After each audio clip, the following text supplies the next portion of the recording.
Welcome to Gruber Wired Hour. I'm John Dotson. And wow, you know what? Thanksgiving's coming up next week, so we're not going to be here to have a show. So we thought we'd bring you a little bit of Thanksgiving joy today. We have Mark Beach out on site on property. Say hello, Mark.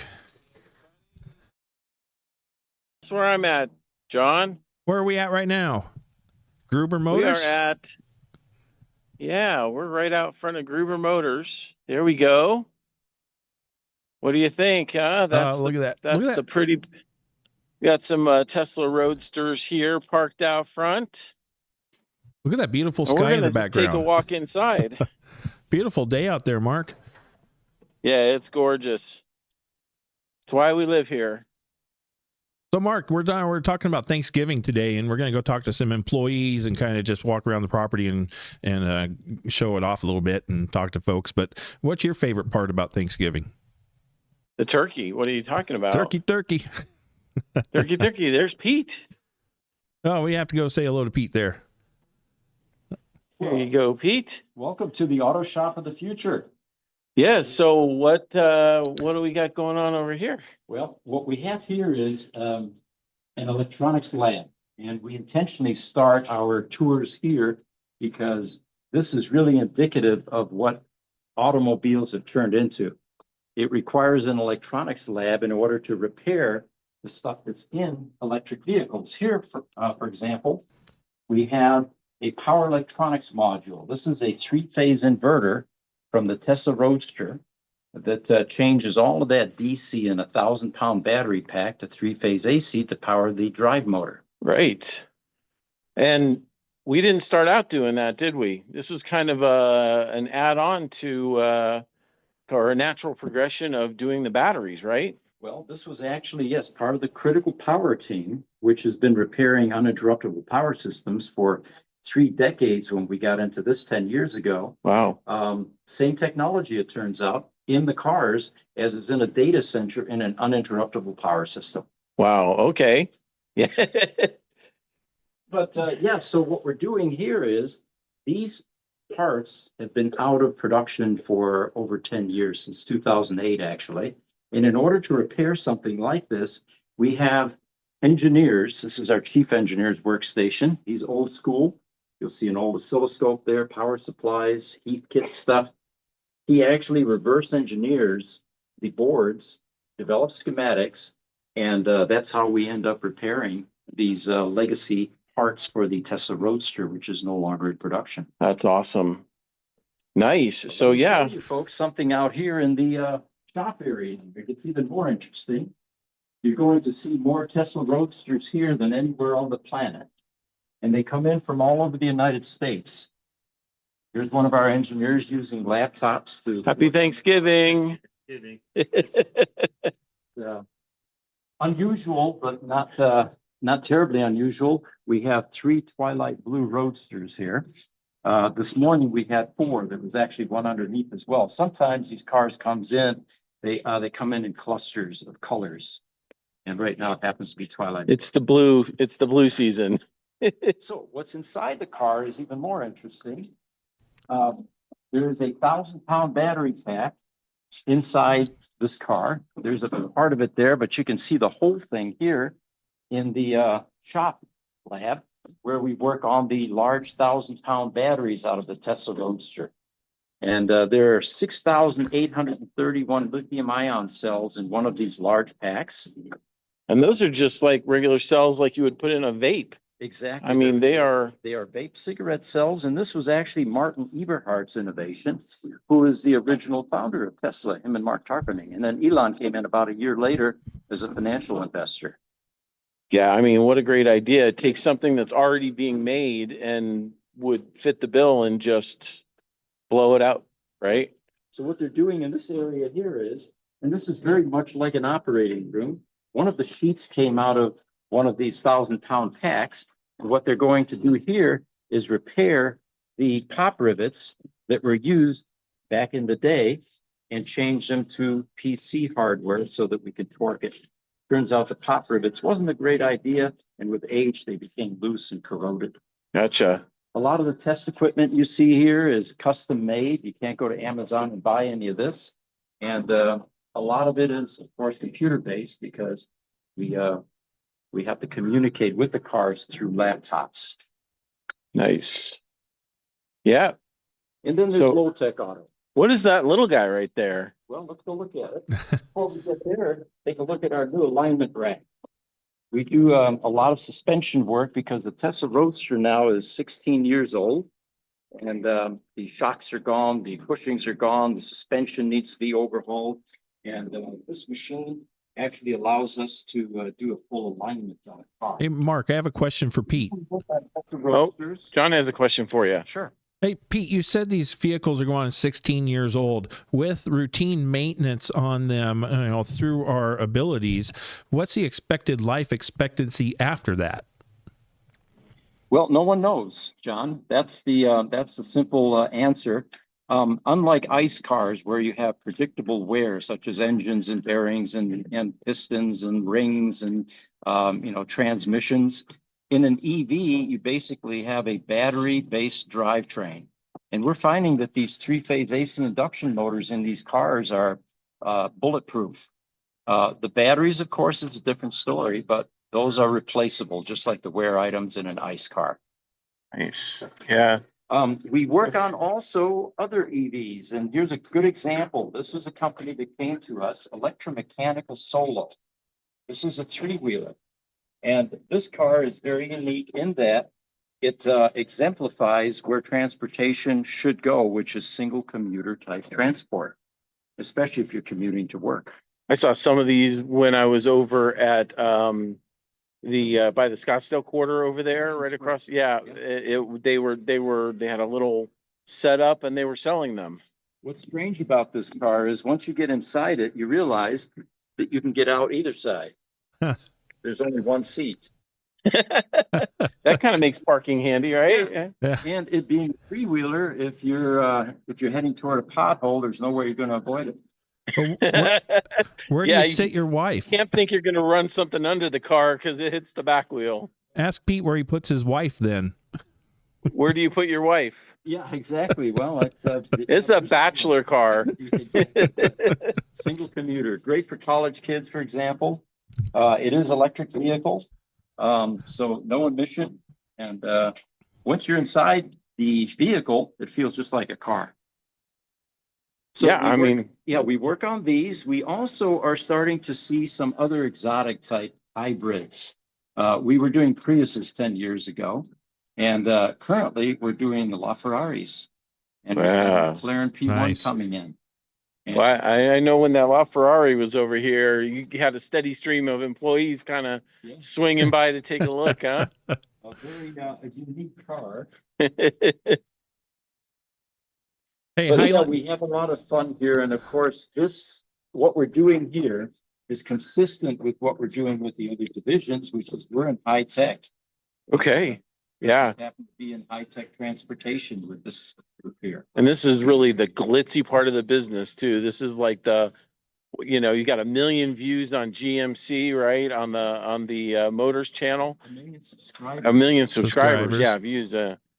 Millions of views. Hey, Mark. And the idea is that it just is a real good front man, if you will, for the entire organization. It really is the forward-facing company of Gruber. Of course, we're in high tech, and this is a natural extension.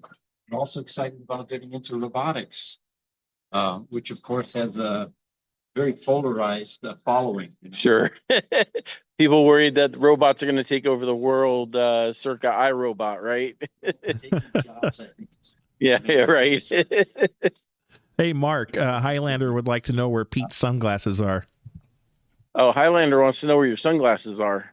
You know what? I came over here trying to meet you, and I forgot completely about this. So this is one of those rare times, Highlander. You're going to see me without sunglasses. Only on Gruber Wired Hour, folks. Only on Gruber Wired. All right. Well, we're gonna cut out here, and John's gonna riff for about 5 minutes, and then I'm gonna go and head over to the machine shop. Perfect. All right. Well, thank you for joining us here at the Auto Shop of the Future. Happy Thanksgiving, Pete. Thank you. All right, right. guys. So Hey, thank you just guys. John, you can take it, and then we'll come back to me when I'm over there. Okay, sounds like a plan. Enjoy All your right. walk. Don't get hit. Look both ways when you're crossing the street. So, yeah. So anyway, it is coming up with Thanksgiving, and I know a lot of different people do have different traditions out there. How about our own stuff here? Cass. We'll cut over to Cass here. Do you have any Thanksgiving traditions? From me? Yeah, for you. Oh, yeah. We like to incorporate our Asian heritage, and we'll do a whole bunch of different Asian dishes. My favorite is pancit, and pancit is a Filipino noodle dish. Oh, okay. Yeah, it's good. That and wontons. Wontons are good. I can go for that. And yeah, and lumpia. What is lumpia? I'm not familiar with that. Lumpia is a Hawaiian style egg roll. Oh, okay. Yeah, so it's got a whole bunch of like different veggies in it, and then it's got meat in it as well. And then my favorite dessert is haupia. What is haupia? See, haupia. I'm not educated here. Haupia is a Hawaiian coconut pudding. Okay, that sounds delicious. So good. It's so good. I eat too much haupia. Aaron, how about you, buddy? You guys got some tradition, especially now that you're married this year, right? Yeah. So football in the morning, and then football in the middle of the day, and then football in the evening, and then in between there, I like to scream at the new wife and tell her, "When's my food? Where's my food? When's it going to be ready?" And what type of cook is she? I mean, is she doing the whole traditional meal? Do you guys do something a little bit different? Actually, to be honest, I'm the one that cooks. Oh, yeah? There you go. Yeah, no, I do the turkey. And maybe the potatoes. She does kind of the sides and does everything else. Actually, this year, I think we're going to go to the in-laws' house. Yeah. You're going to let them cook? Yeah, so I think Nice. that's the plan. Well, mostly because we had we're remodeling our master bedroom because we had a nice little leak happen. Oh, no. About a week and a half ago, 2 weeks ago. So they said that they'll take over the Thanksgiving this year. Gotcha. Makes sense. And that leak, did that happen to run off your blue shirt and darken your shoes down below? Yes, it did. Okay. So, Cass, we have the answer for you. I knew it. I knew it. Those of you that don't know what we're talking about, Aaron's wearing like a light blue shirt with dark blue shoes, and it's just bothering Cass today for whatever reason. They're not the same color blue. It's got to be the same color. I can't wait till tomorrow when I dress myself again. Yeah? He's going to be a rainbow of colors tomorrow. Oh, that's funny. Jesse, really quick, anything in your family or tradition? Doing anything special? I will most likely be sitting in hours of traffic going up I-17. So Oh, where are you heading? my mom's in Prescott. Oh, nice. Yeah, That should we be- just do a low-key dinner. That's cool. It should be beautiful up there, too. Yeah, Man, it'd be a really nice weekend. So, yeah, it should be nice. yeah. Anyway, we're going to be cutting back to Mark here. He is officially over at our metal machine shop. When we So, go back. bringing you on back board here, Mark. Shop, and here is Chaz, the world famous Chaz. We're Hi, live on Chaz. YouTube on our Wired Hour podcast, and so we're just kind of doing a Thanksgiving thing, showing people the family, and wanted to just take a quick little walk around of what you got going on back there. Oh, cool. Come on. So, yeah, that is Chaz. He's our main engineer of our machine shop over here. So, really nice guy. He's the guy that figures it out. So in here we have two machines. We have an ST10, which is a horizontal lathe, and in the back is a VF2, which is a mill. It's a microphone. You're just talking to it. I can't. No. put on my makeup with it. Talking to the little muff. Talking to. Anyway, there's in the back is a VF2 SSYT, which is a mill. The one here in the front is a lathe. We make parts for Tesla and Boeing on these. Nice. And then here we have parts. These are wall racks for Cox Communication. And pretty much everything you see here is overstock that doesn't end up in the main warehouse at Gruber. And right now it's got to be right after 3 o'clock, isn't it? Yeah, we started at 3, so it's 3:15 right yeah, now. so everybody's on break. That's why Yep. nothing's running. Hey, ask him if my So that means we can hear everything. ask him if my mill These two finish machines shelves are right here, ready. these are wide belt sanders. This leaves that grained finish on aluminum or steel or stainless. There you go. I think John had a question for you, Chaz. Shoot. How are my aluminum shelves coming along? You know what? They're right here. Let me tell you. So we have a shear on site. Not that we use it a lot because everything we get is pre-sheared when it comes in. But we have 5 brakes on site. We have 2 17-ton. The one at the end there, the small one, that is just for bending the lip on panels. The next one over is that one's actually down for repairs right now. We're waiting on seals. But that's what bends the rings for our wire managers. Then we have a 35-ton, which is this one right here. This only has a single back gauge on it. You set it, and it's the bends are repeatable over and over and over again. This one right here, this is a 60-ton brake with a CNC back gauge on it. This will build up to 19 bends that are programmed in. And then this big one, that's the 100-ton, and this one is 10 feet long. And this has the same controller on it. Nice. We're certified to weld aluminum, copper, brass, stainless, zinc, and titanium. We spot weld. We also set PEMs. We set probably more 1032 PEMs than anybody, on this side of the Mississippi. We do about 150,000 of those a month. Wow. That's impressive.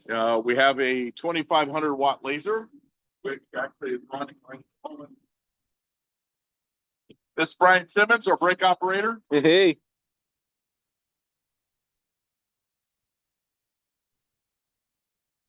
And what this is cutting right now is these are Arcadia panels for Boeing.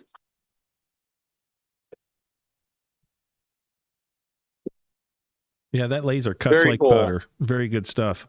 So we have a punch press. This one's they're both 245s. They're Amadas, and they have basically they have 2 auto indexes, and they're total of 20 stations all together, and put a set of tools to remove everything around the product, whereas the laser surgically cuts out the product.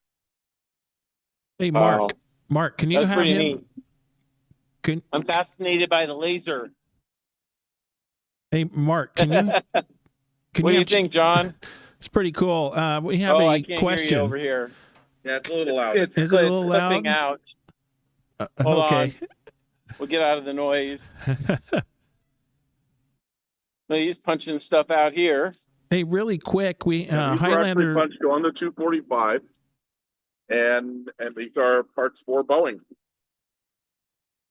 Highlander would like him to explain what a PEM is. What's that? Can you please explain what a PEM is? Yeah, you're clipping out. Sorry. Sorry about that, I'll folks. be able to hear Little you audio later. issues. Basically, We'll get into a we'll go away a little bit over here. Loud, thank God. Yeah. Well, as it should be, right? And in here we also have overstocks and our screen.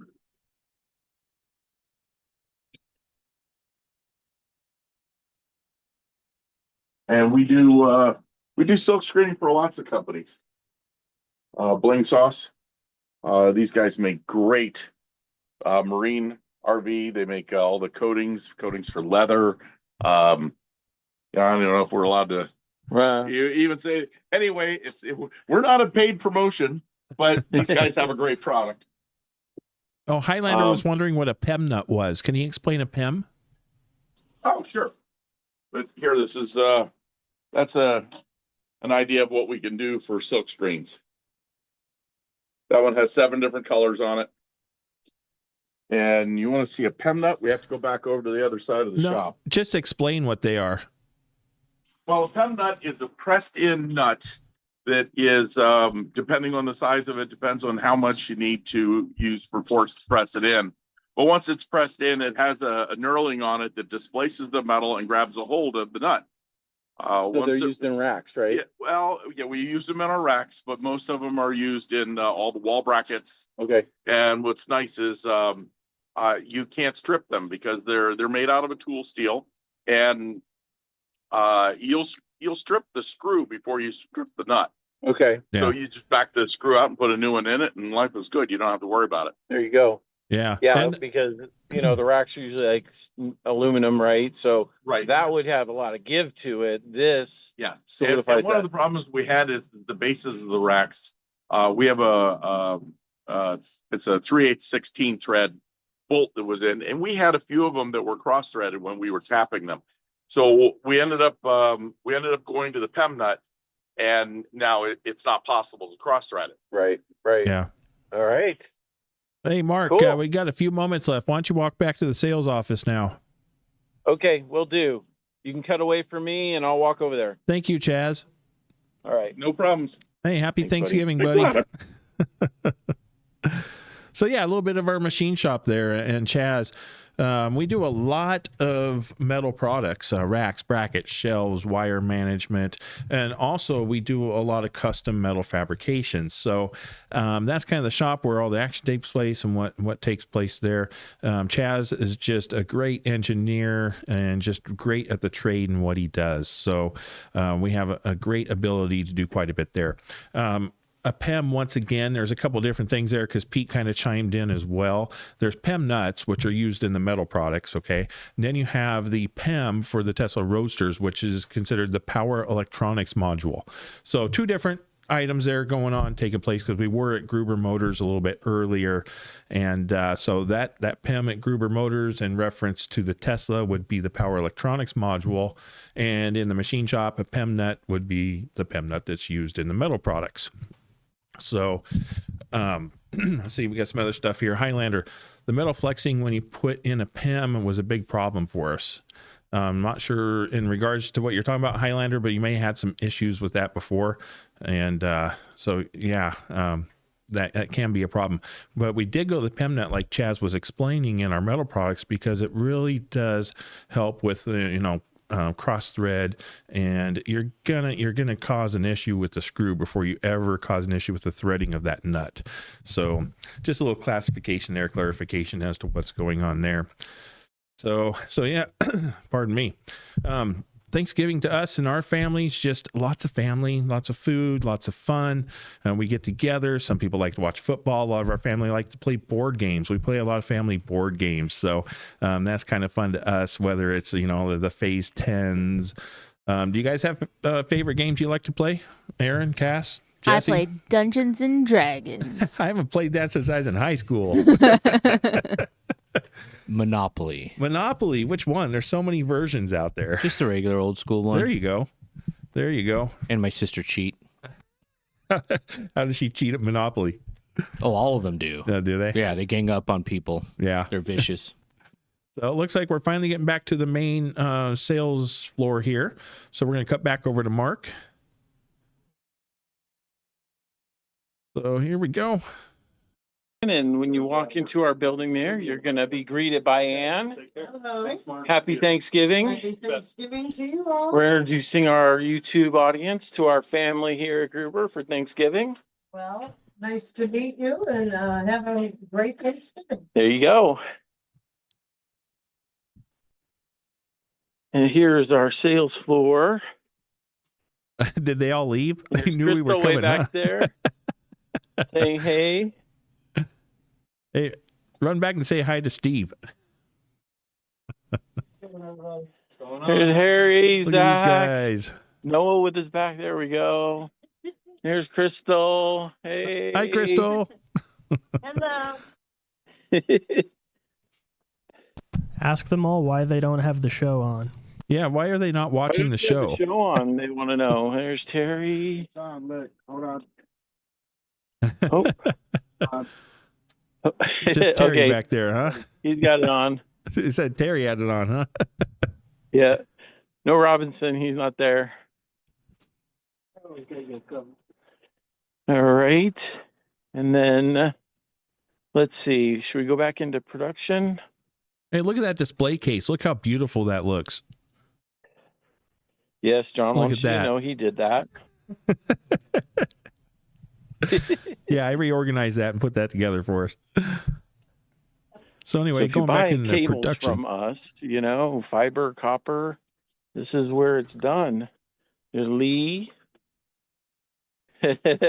she's like, no. I know, she runs away, huh?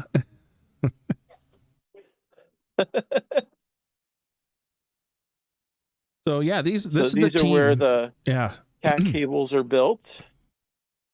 Right in here. Happy Thanksgiving. Yeah, Lee came back out. Did she? This is the production manager, Lee. Have you dressed up? Have you dressed up yet? She didn't dress up yet. This is where the fiber is done. So Twin Mom 1492 says Uno is her favorite game in her house. I agree. Uno is great. And there's lots of different versions of Uno out there in the world. So play some of the other ones. They're a lot of fun. What do you think, John? You want to Look tell at that. people what they're seeing? Yeah, what you're seeing here is our production facility. What they're doing here, I believe, at this point in time is testing fiber cabling and making sure that it's the correct proper frequency and the light is directed in the proper way before we get to getting it bagged up and out to the customer. What they're working on right here is actually polishing the fibers themselves, whether it's a UPC, a UC, or a angled polish. There you go. This area of And then production. these guys over here work on like bigger fiber cables and multi-fiber assemblies and whatnot. Yeah. That's Randy. Say hi, Randy. Randy, Hey, Randy. how are Happy you? Thanksgiving. Happy Thanksgiving. How are you? Now we'll take a walk back to end it at shipping, where every order, after being carefully crafted, is boxed and sent out the dough. Yep. So we have the shipping department we got- here. I think And they're waiting for a truck back here. We got a pallet sitting here ready, and I think they're waiting for a truck to come in, grab stuff. then All we right. go back there. You can kind of see our warehouse where we keep all the different types of parts and pieces to the puzzles here, right? So when somebody Yeah. calls in and needs a product manufactured or built, this is where we keep those products. Then we take 'em Absolutely. and turn them into the product the customer needs. We have a lot of orange cable right here. Yeah, we stock Lots everything of orange from cable. bulk fiber, bulk copper, all the terminations. Looks like some power cable too. Yeah. Or yeah, it looks like that would be power because it's really thick. So it's a yellow, all that stuff. Everything is neatly organized. That's So they something I can gotta find stuff say. exactly where it should be, If you right? take a glance around, look how clean that place is. Yes. For Very a clean. warehouse. I got to give kudos. Safety is one of our bigger topics here, and not seeing the debris on the floor. Everything is secure, tucked away nice and neat, so that we can avoid any issues. And it makes it a lot easier. We got all the colors. All the colors. Can you hear me? Yeah, we can hear you just fine. Okay. We Okay, yeah. Highlander says hi to Elvis and the gang. Hi, Claude. All right. So yeah, wow. This half hour once again goes by rather quickly, doesn't it? It sure does. Did you want to walk on back over here, Mark? Yep, I'm going to walk on back over there, and thanks everybody for being here. It's always a pleasure. Yeah, this was fun today, getting out and about, getting out on the property there. The fresh air, yeah, sunshine. It's beautiful out. Lots of smiling there's faces. hey, John's Look favorite at that. product, the wire managers. That is a 34-208000 5-ring 1U cable manager. Sell a lot They of those. come over from Chaz's shop after being powder coated, and then they get boxed up and shipped out. That they do. Wow. Okay. Well, I think we're coming to an end here, Mark. So we're going to go ahead and say our piece, our goodbyes. Hey, everyone, enjoy your Thanksgiving next week. We want to say thank you for all of your support. Like, share, subscribe. Again, thank you to our staff behind the scenes, Aaron, Jesse, Cass, and everything that you do. We really do appreciate it, and we're thankful for you guys being here. Yes, everybody have a happy and blessed Thanksgiving. So until next time, I think that's it. All right. Thank you.